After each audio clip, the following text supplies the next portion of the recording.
नमस्कार, welcome back to my short video. तर इथे पुरणपोळीचा बेत चाललेला आमचा बारक्या जावेकडे जेवण होतं, तर तिने पुरणपोळ्या केलेल्या। तर मी तुम्हाला शॉर्टकटमध्ये थोडंसं एक दाखवते। पुरणपोळी जे भरतो ना आपण, ते खूप इम्पॉर्टंट असतं। तर पाहू शकता तुम्ही, असं छोटंसं आपल्या दोन्ही बोटाने असं वाटी करायचं पिठाचं आणि त्याच्यामध्ये पुरणाचा गोळा ठेवून दोन हाताने खाली पीठ खेचायचं। पीठ पातळ मळायचं। तुम्ही स्टार्टिंगला बघितलं असेल, घट्ट पीठ मळलं तर पुरण फाटलं जातं पुरणपोळी लाटताना। तर हे उर्वरित पीठ काढून घ्यायचं, थोडासा तुपाचा बोट लावून मस्त गोल करून घ्यायचं। आता पाहू शकाल तुम्ही की बिलकुल पण पुरणपोळी फाटत नाही आणि कशी टरटरून फुगते। तर इथे पुरणपोळी लाटून घेतली आम्ही।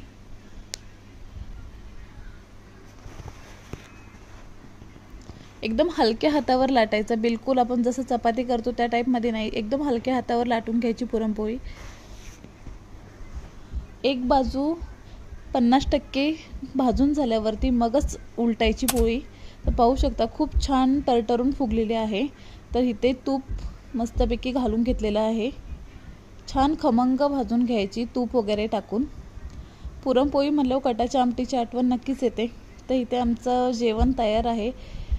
व्हिडिओ आवडल्यास नक्की लाईक करा, शेअर करा, कमेंट करा।